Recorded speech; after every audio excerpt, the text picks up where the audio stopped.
Mike Allstott, Tampa Bay Buccaneers, and you're listening to the Cannon Fire Podcast. Cannon Fire Podcast, brother. You ain't listening, and you're missing out. Woo!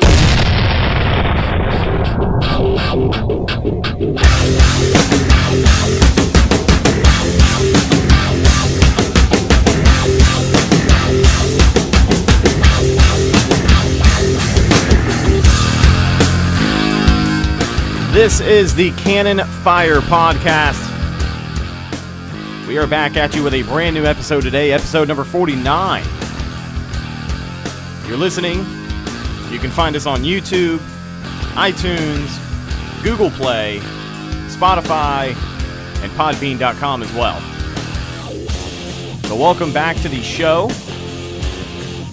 We are in the midst of an NFL offseason and some crazy things happening today already. Not too many of them Bucs related, but the time has come. The thinning out of the roster is on its way, and we're excited to talk to you about it. So if you're new around here, I am your host, Rhett. Joined alongside me, as always, my good buddy and co-host, Mr. Bucs Football, Evan. Evan, how you doing today, man, as we jump into this thing? Doing quite well. How are you? I'm doing really good. You know, around this time of year, at the off-season every single year, it seems like it's just... As soon as the season over, as soon as that 16th game, you know, the clock strikes zero, you're just like, all right, here we go. It's going to be the longest 8 months of my life before we get to watch this team. And we're already a couple months into it. Not a lot of exciting things have happened, aside from bringing in one of the best damn head coaches in the game, but... You know, typically it takes a long time. We're kind of flying through this thing. I mean, we're getting there. It almost seems like the draft is coming up here in just a few months. Like 2 months out? Yeah, April 25th, I believe, is the first round. So, and the NFL offseason always being notorious for just being ridiculously long. But wanted to ask you about something we've got going on. A new football league, the Alliance of American Football, or is it the American Alliance of Football? It's one of those two, right? I think it's the Alliance of American Football. The AAF has just recently started. Orlando has a team. Week 1 came and went. Orlando beat Atlanta 40-6. Did you watch any of those games? I couldn't watch the Orlando game. I wish I could because I'm an Orlando fan.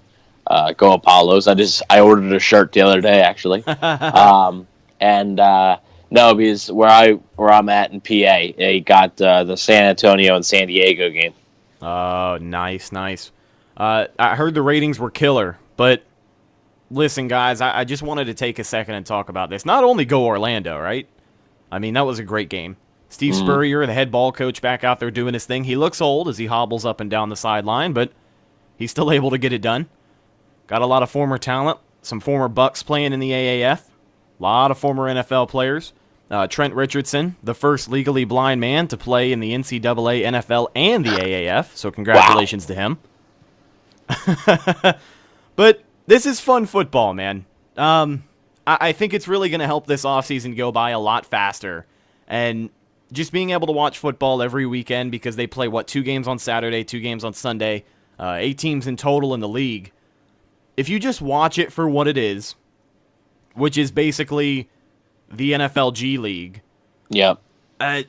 If you watch it for what it is, you can just enjoy it. And it's a lot of fun. It really is. I want to try and make it out to an Orlando game before the end of the year. I know they've got Memphis at home. I don't think that's next week, but it's the week after. Yeah, I want to try and make that one. This week they have they're in San Antonio. They play on Sunday at 4, I think. Okay.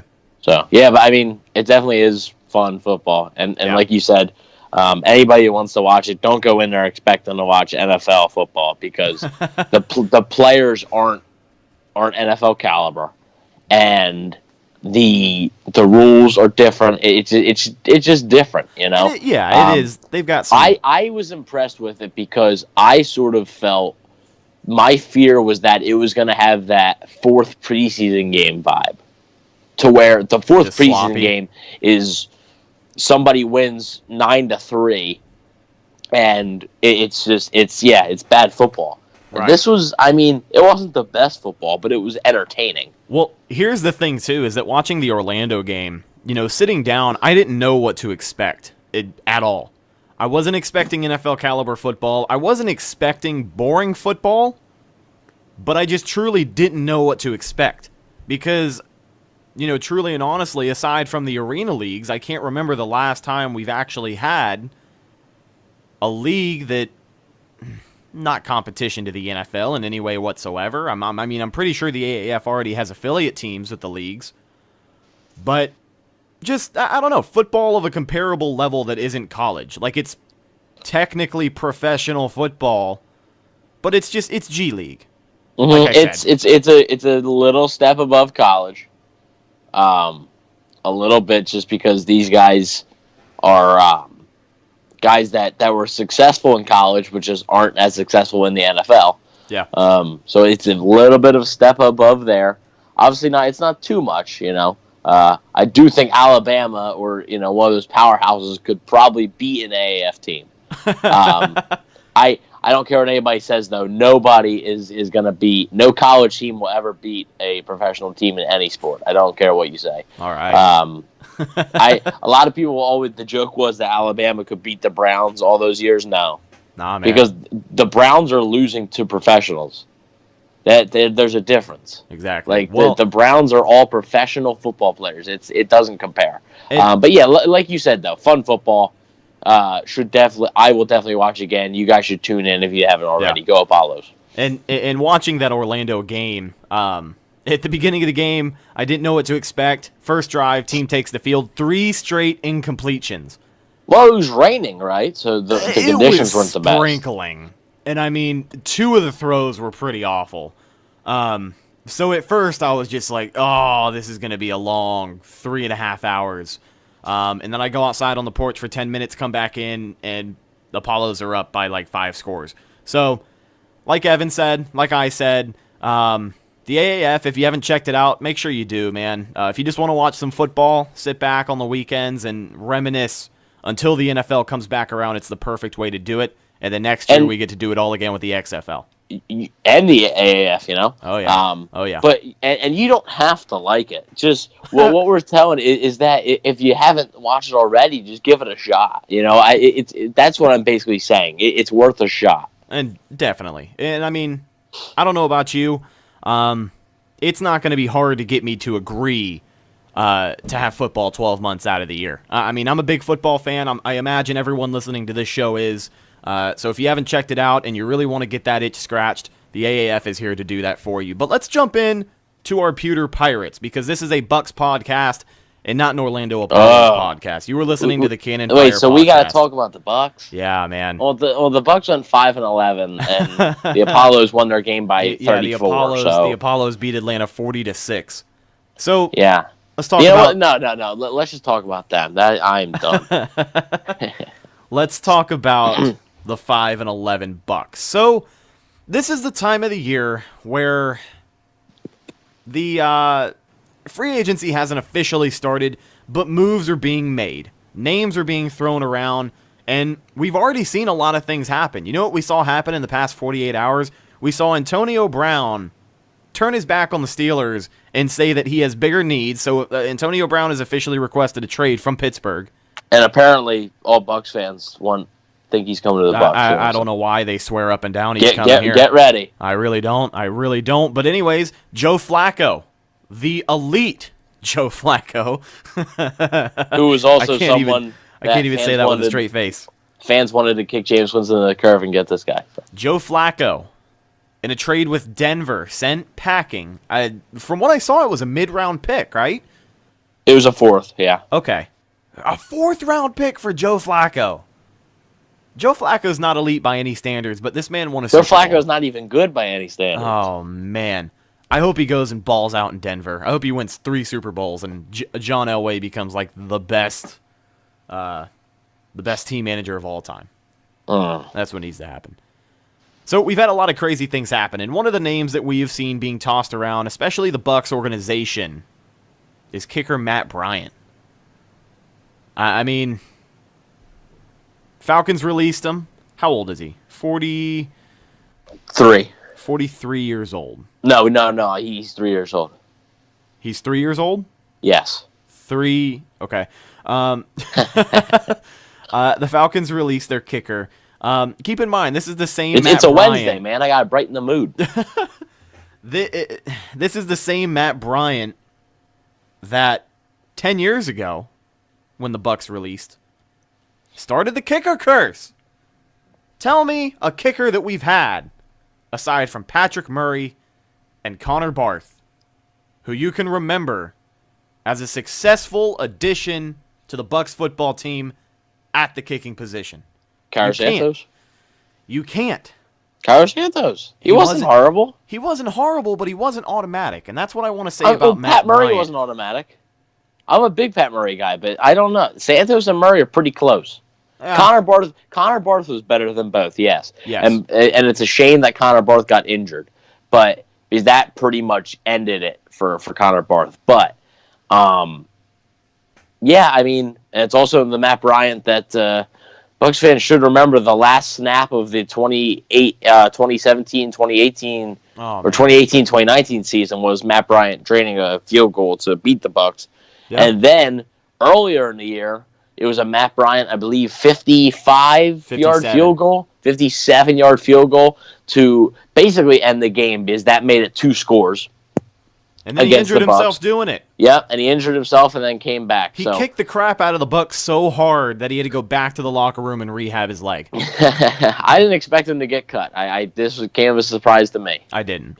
But the reason he's being talked about so much in Tampa is because he has already said that he kind of wants to stay in the NFC South. His wife has been all over Twitter, and she's just been dropping hints everywhere. I know that doesn't have to mean anything, but like Nico Grimes? Oh, God, no. Let's not even open up that can of worms here.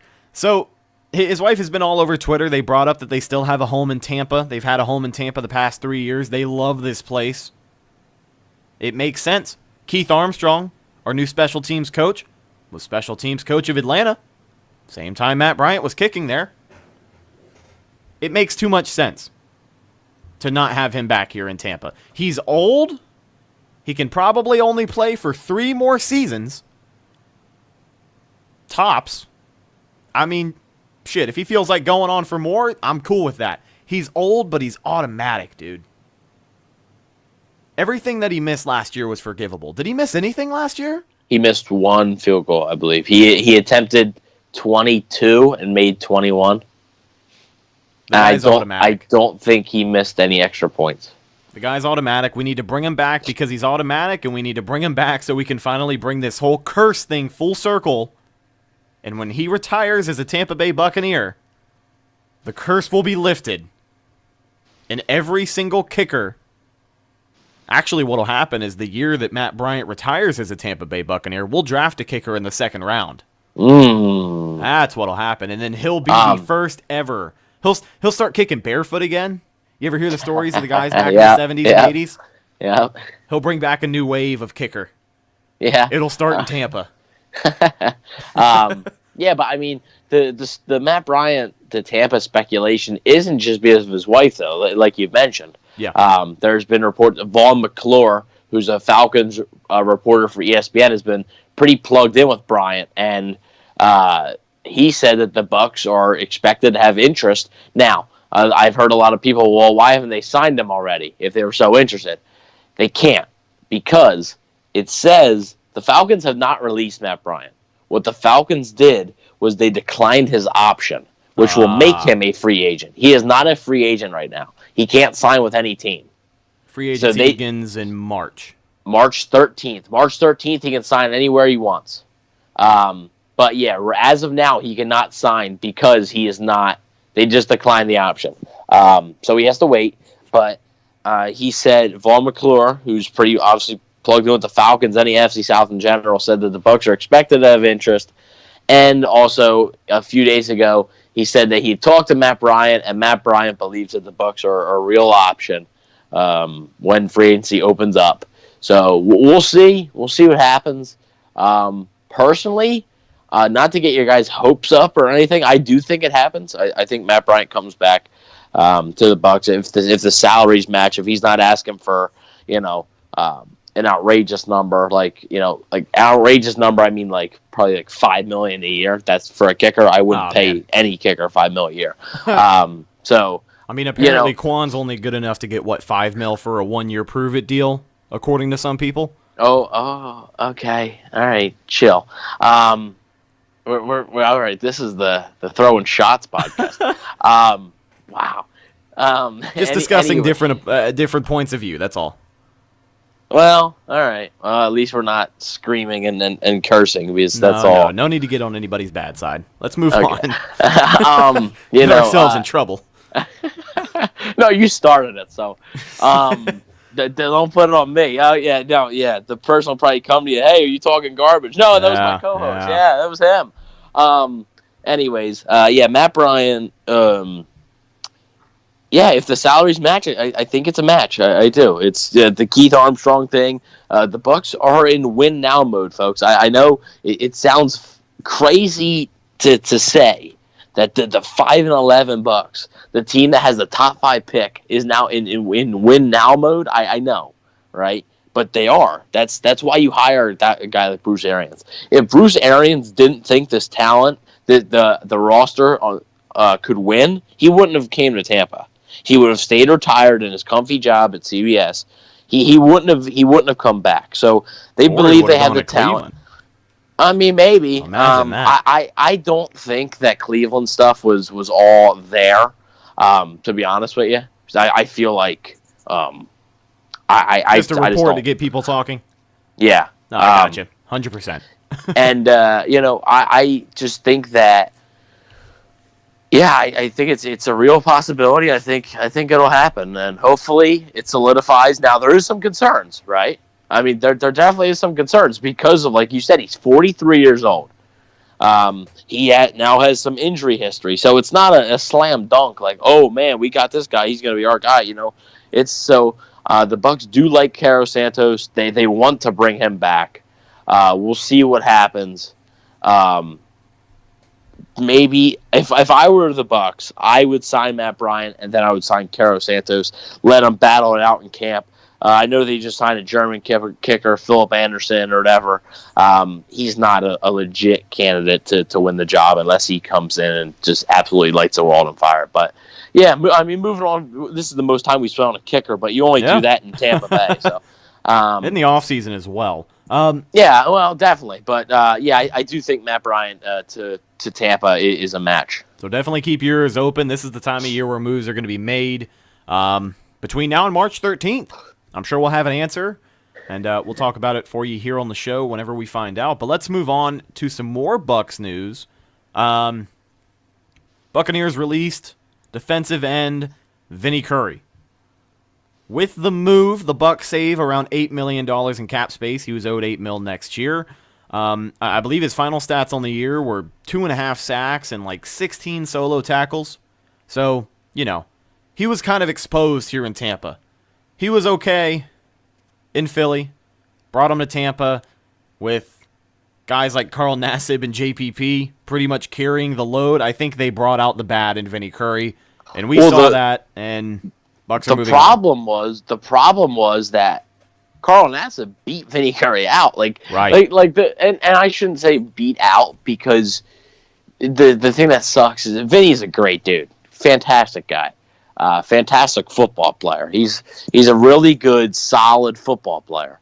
Not for $8 million a year, though. If he was on a cheaper contract, the Bucs would have kept him. Yes, because he is somebody that you like to have around.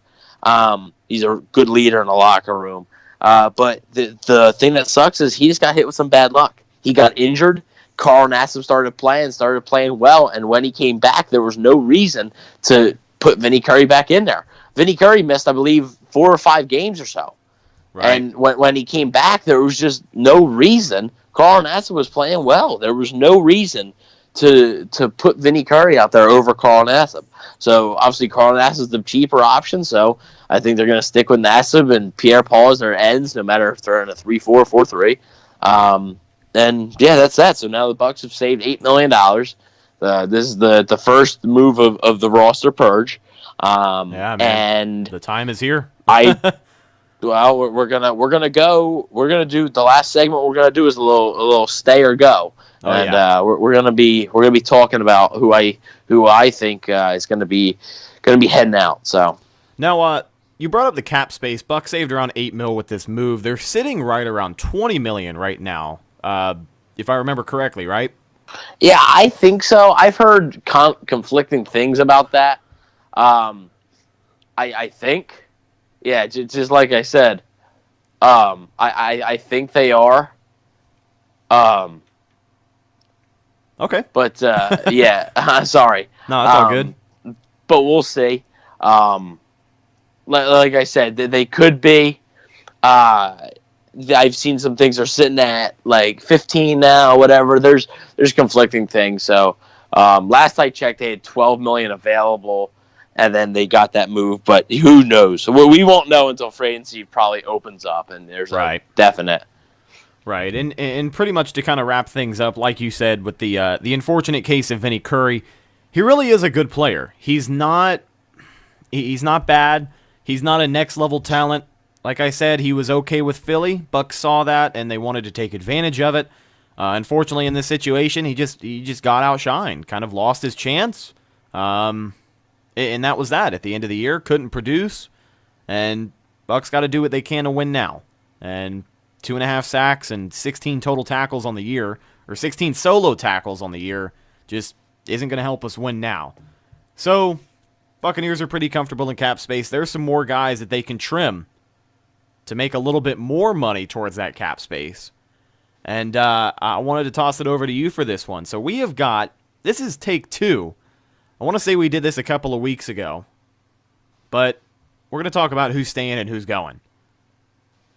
The main event of the show. Here we go. Yeah, I mean, this is... we're going to take this and run with it. We got some more free agency stuff we were going to talk about, but let's really jump into this thing, man. Let's answer some questions. And there's 2 players that when you mention them, before you say if they're getting cut or they're staying, I've got something I want to say about them. But once you hit those players, I'll let you know, because I'll just interrupt you and be a little kind of a dick about it, but... All right, it's all good. Well, do you want a list? Do you want me to list them? If you want to, we can just go one by one. You can kind of give your opinion. I'll give my opinion, and then we'll move on to the next one. All right.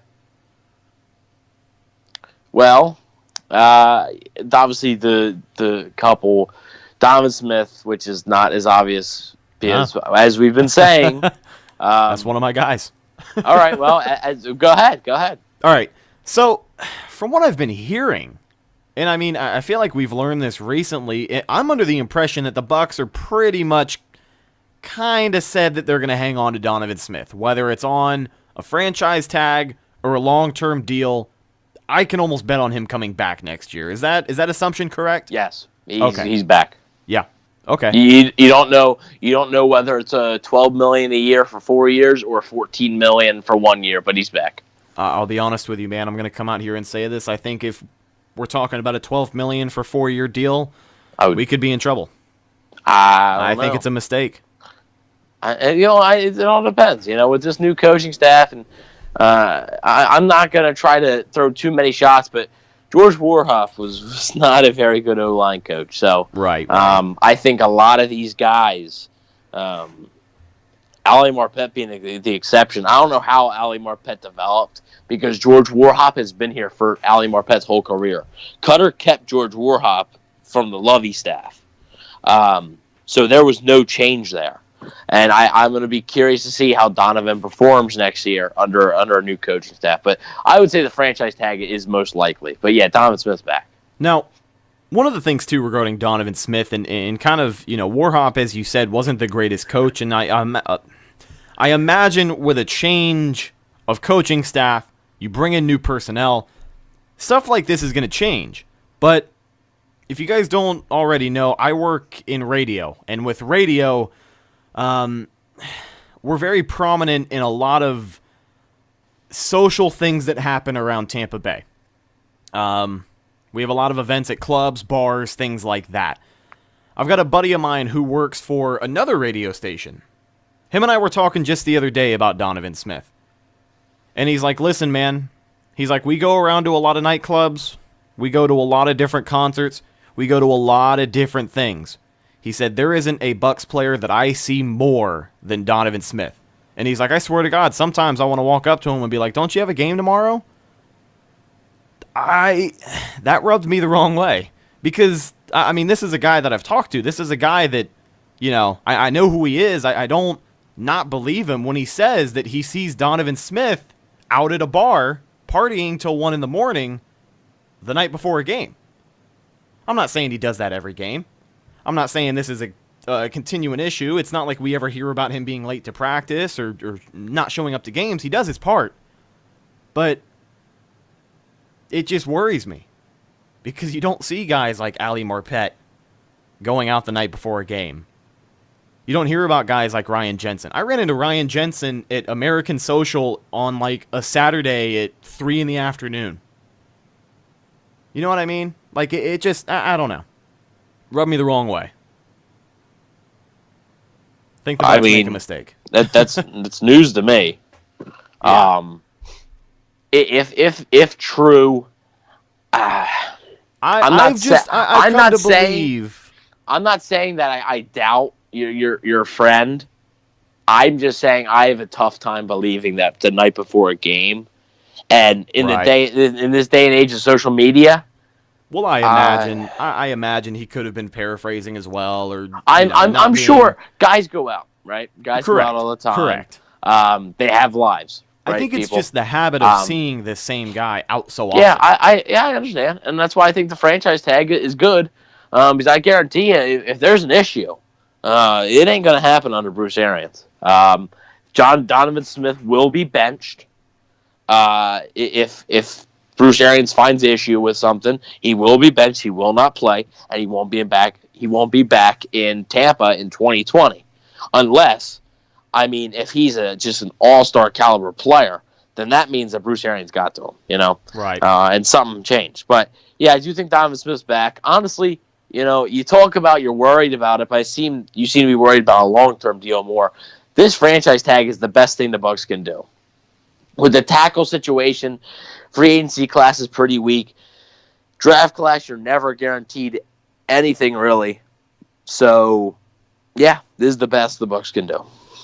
Yeah, Donovan Smith isn't the worst, people. He's really not. And a lot of people think he's the worst tackle. Go look at the Texans' offensive line. Oh, right. Take a look at their offensive line, and you better count your lucky stars because their offensive line is brutal. The Vikings. You know the reason the Vikings did not make the postseason? They have a stacked roster. Their offensive line is garbage. They also had Kirk Cousins. They would kill. Yeah, okay, but he can't do another one. He has 2 seconds. No, to have it. The Minnesota Vikings or Houston Texans would kill to have a guy like Donovan Smith. Right. And don't get me wrong. I'm not going to sit here and say that I don't like Donovan Smith. When he's good, he's good. I've said it before on the show. When he's good, he's good. When he's bad, he's bad. But I have come to make my own assumption, and maybe you can see it too, but he just seems like he's a little bit of a goofball.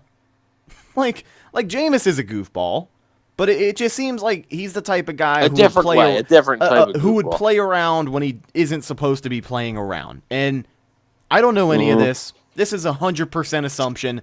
But this is just kind of a preconceived notion in my head that I've made up from everything that I've heard. Everything that I've seen about this guy. All the Instagram lives that I've watched. Maybe I'm just talking out of my ass. Maybe I sound ridiculous right now. But I don't know, man. Just the way I'm thinking about it. All right. Well, got a lot of time to think in the off-season. Yeah, you do. So we're doing who's staying, who's going. We just talked about Donovan Smith. We did find out that he's pretty much going to be coming back. Not sure of the capacity yet, but he will be back with the Bucs next year. Evan, I'll toss it back over to you, man. Yeah, well, Kevin Minter. Before I get into the really big fish, I wanted to get into the obvious one and then the smaller fish. Kevin Minter, I think, will be back. He knows Bruce Arians, Todd Bowles' system, I should say. Has experience with him, and he played decent, So I think he'll be back. I don't know if Darius Taylor's going to be back. Don't really know if there's a spot. Maybe if the special teams, maybe. Cameron Lynch, same thing. Javian Elliott, I think he'll be back for at least a training camp to get some competition. Brent Grimes, I believe, will end up retiring. Ryan Fitzpatrick, I don't think he'll be back. I think the Bucs are going to be looking for a quarterback, either a backup quarterback. Guys, don't get your hopes up. I think they're going to be. I think they're going to end up drafting one, honestly, especially if they get more picks from a trade down in the first round. I think they're going to end up drafting one, unless a surprise veteran gets cut. Maybe we'll see. Ryan Griffin, I don't think Ryan Griffin's going to be back, and it's a new staff. Dirk Cutter's going to Atlanta. I think Ryan Griffin is going to follow Dirk Cutter to Atlanta. Cutter's been developing Griffin for the past 3-4 years. I think he wants to stick with him. Matt Schaub is a free agent this year for the Falcons. He's their backup. I think Ryan Griffin will fit in well with them. Now we'll get on to sort of the bigger ones. Caro Santos, I already said what I would do. If the Bucs sign Matt Bryant, I don't see them bringing back Santos. I'd bring both of them in, but I think it would be Matt Bryant. Right. So I'm going to say I'm going to say go, because I think the Bucs are going to sign Matt Bryant. So I'm going to say go.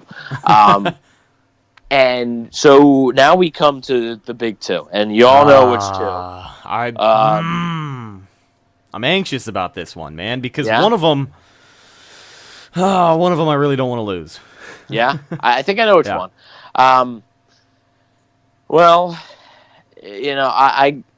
My gut tells me that there's a chance they can lose both. Yeah, but that's what freaks me out.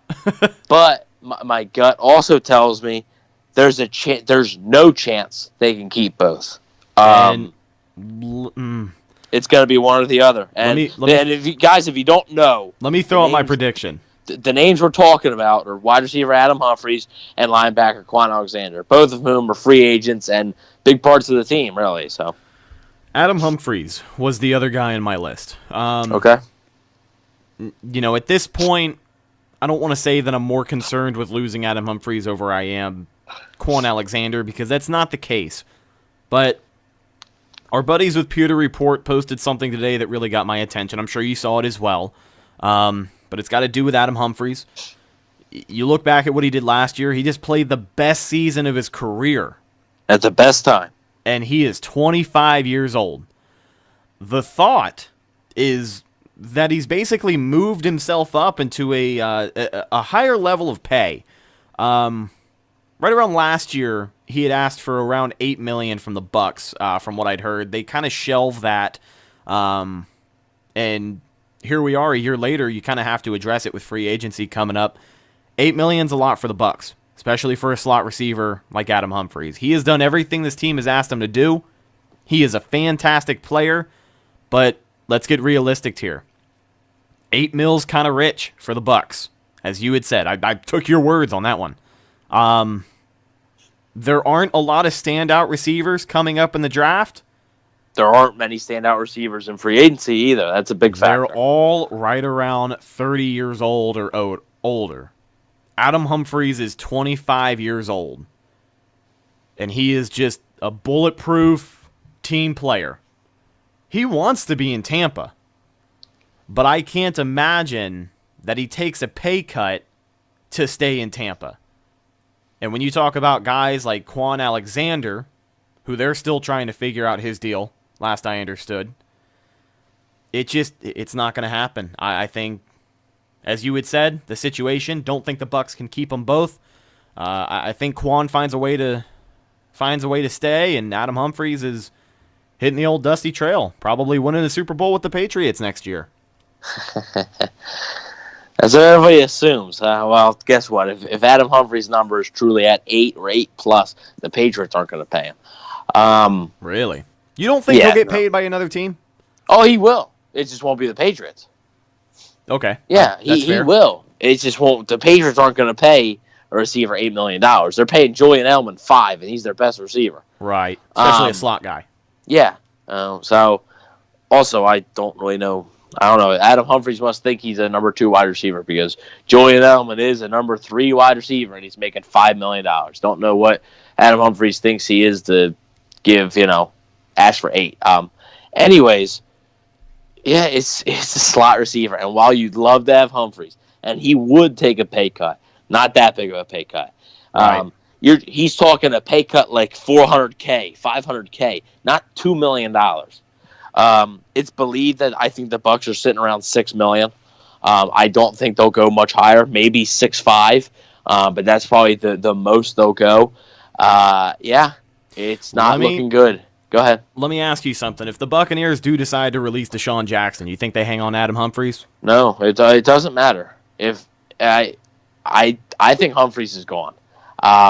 I don't think Adam Humphries is going to stay. I think he's going to get paid $8 million a year by somebody, like the Jets maybe, somebody who has a lot of cap, needs a receiver. The Jets, the Bills maybe. One of those teams he's going to get paid by. And it's Adam Thielen. It's a shame. It is a shame because, like I say, he's a hell of a football player. And good guy, awesome guy, team player. Friends with a lot of the guys in the Bucs locker room, well liked, but it's a business. And right now, the Bucs are in the this is the first offseason where the Bucs have to make some really hard decisions. Normally, it was okay. So Mike Evans needs a contract extension. Okay, let's give him a contract extension. Boom. We still have $50 million. Oh, Cameron Brate needs one. Okay, let's do it. Oh, Brent Grimes wants to come back. Okay, let's do it. They can't do that this year, right? They don't have that kind of money. So, yeah, they're going to release Deshaun Jackson. They just released a good football player, Vinny Curry. They might release Gerald McCoy, who's been the captain for forever. They need money, and they're not going to pay a slot receiver $8 million. I'm sorry. They love Chris Godwin, as they should. They're not going to put Chris Godwin in the slot and Adam Humphries on the outside. Because they know that Chris Godwin is the actual future at number 2 and not Adam Humphries. So, yeah, Humphries is going to go. Chris Godwin's what, a full foot taller too? He's a big body guy. Yeah, it does suck, because to lose Adam Humphries would hurt. But maybe, if it's truly $8 million, the Bucs are going to get a compensation pick or a compository pick, something, whatever that is. My apologies if I got that wrong. For him in the 2020 draft. It'll either be a third or a fourth, something like that. So they'll get an extra pick. But Quan Alexander, and yeah, his number is reportedly at like 10 to 12. Yeah. I Talk think him down to 7 or 8, maybe. I think they end up agreeing on a long-term contract for $9 million. Long-term? How long-term? 4. Okay. Yeah, I think 4. The Bucs were debating on whether to give him a 1-year prove it or a long-term deal. In an ideal world, I would say give him a 1-year, $8 million prove it deal. But I just don't think Quan would accept that. I think because he could get better offers out there. Right. So I think, 9 years, long-term, I think that could work. So I'm pretty confident in that. So let me ask. If offered, there is a chance Right. they could both leave, but there's no chance they both stay. Humphries walks, Quan stays. So let me ask you this. Quan Alexander is a player coming off of an ACL injury. He's going to bring in more money than a slot receiver who's healthy and just had his best season ever. And I understand that Quan plays a much bigger role in the defense. I don't want to say that he's done more for this team, but in a short amount of time, he's proven that he's a talented player. He's a guy worth paying. But I can't imagine that if Quan looks elsewhere, he's really going to get that much bigger of an offer. Where would he go? Who's going to offer him that much money? Who's going to offer him 10? Yeah. Somebody with cap space. The Colts, the Jets. Somebody with cap space is going to offer the dude $10 million. It's going to happen. It is. It's going to happen. I don't know, man. It just is. The way the NFL's being played now, you can't have slow linebackers. Right. Quan Alexander is fast. I take your word completely, but with the ACL, maybe slow down a bit. It's a concern. But teams who are injured will have to check in with his rehab. But I can't see him. I can't see a world where they both come back. I can't see a world where Quan Alexander goes to the Colts and then he dyes his hair blue. Could you imagine? Yeah. So I think I'm not really confident in this. Honestly, I don't take my word for it, Bucs fans. Quan stays, Humphries leaves. There you go. Damn. There it is. John Brown is a name to watch in free agency. He played for Arians in Arizona. Cheaper option than Humphries would be a speedster, number 3 wide receiver. J.J. Nelson's also a guy, played for Arians, is a speedster. Maybe a third would be cheaper, probably the cheapest option. Probably be a third wide receiver / 4th wide receiver guy. If they would sign J.J. Nelson, to me, that shows that they have a lot of faith in Justin Watson and Bobo Wilson. If they sign a guy like J.J. Nelson. Because then maybe they feel like if Nelson's struggling, they can put Watson or Wilson in the third role and do that. But so if they're going to add, if they let Humphries walk, they're going to cut Deshaun Jackson. I know a lot of people say, well, does that mean Deshaun Jackson's going to stay? No. Deshaun Jackson is not going to stay. The only reason he has not been cut yet is because the Bucs are trying to find a trade partner. They're trying to do that, and I don't think they're going to be successful. But So they're both gone.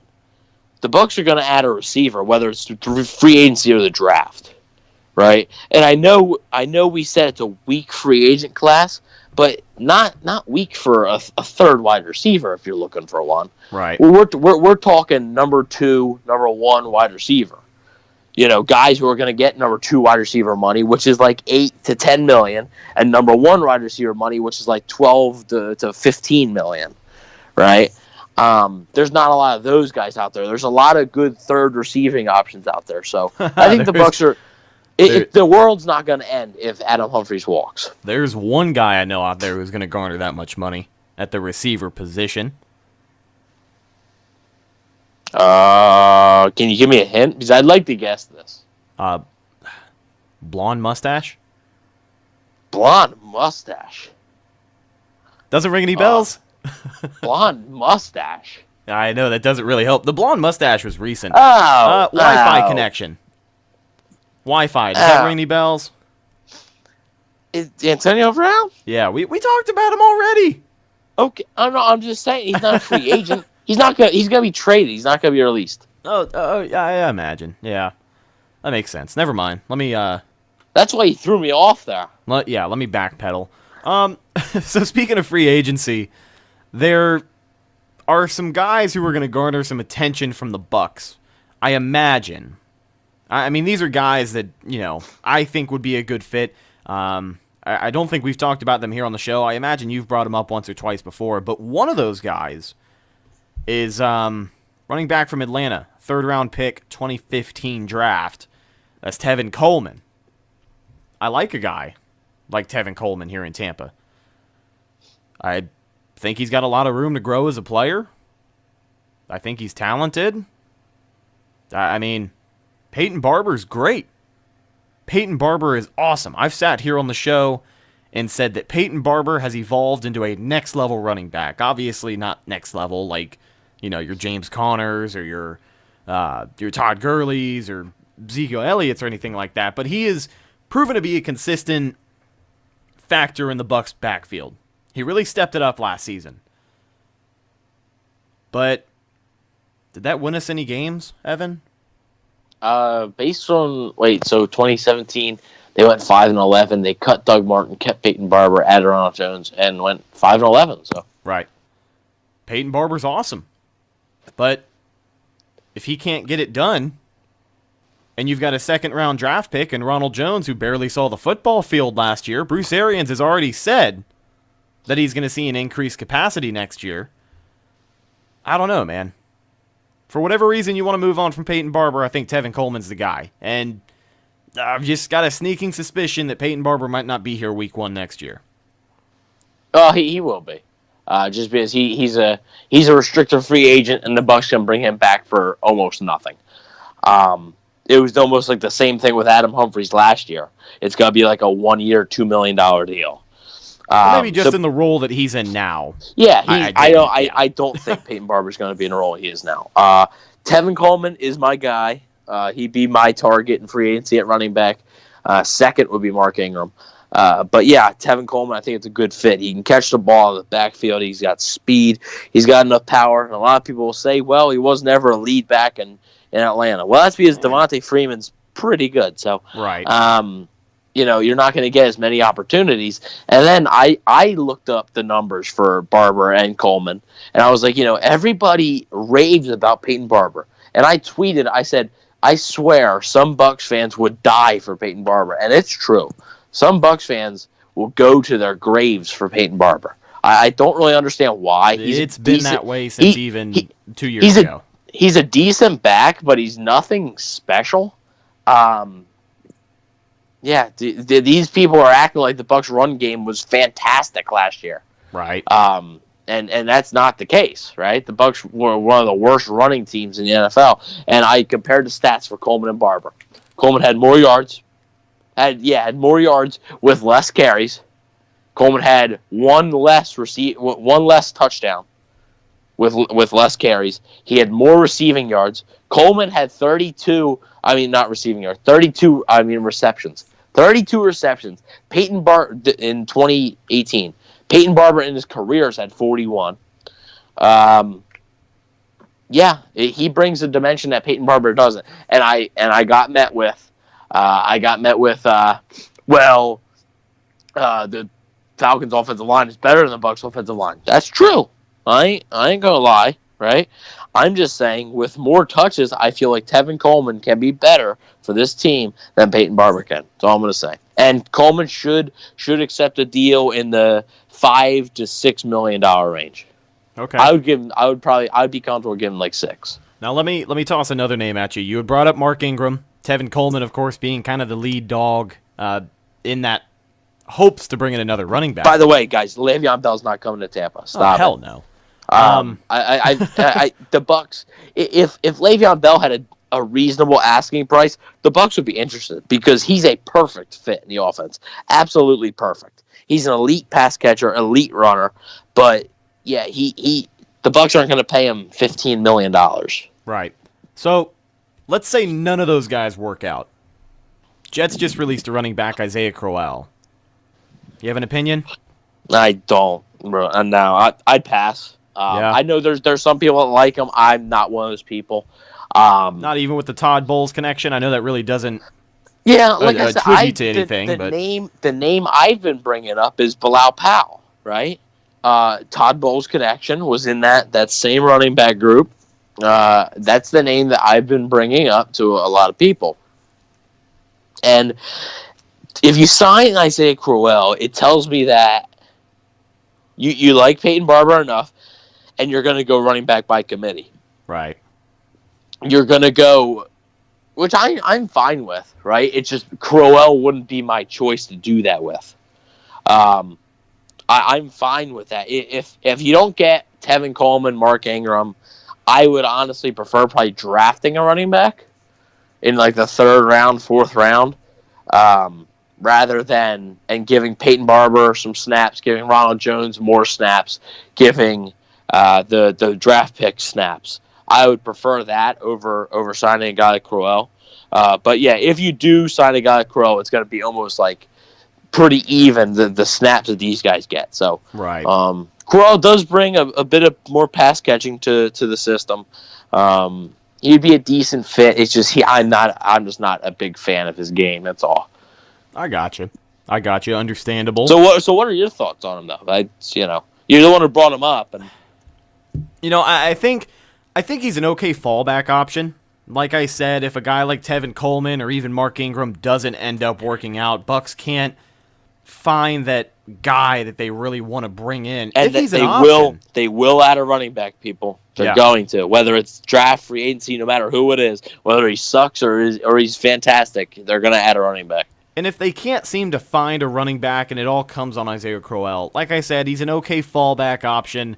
But compared to Tevin Coleman, he just doesn't seem like a guy who can really take the next step from where he's at.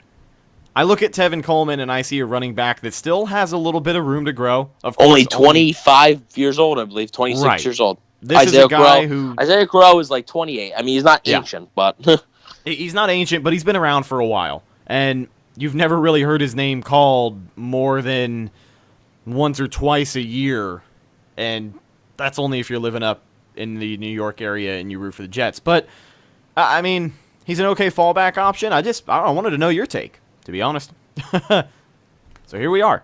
Yeah, like I said, I'm just not the biggest Crowell guy. He was in Cleveland those years. He was decent in Cleveland.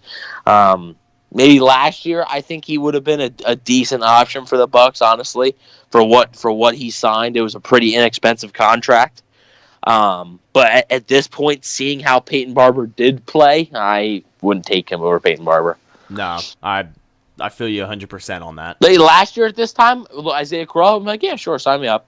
All right, give him a 1-2 year deal, see what happens, see if you can find a gem. But now with Peyton Barber playing how he did, and now I'm all right. I got you.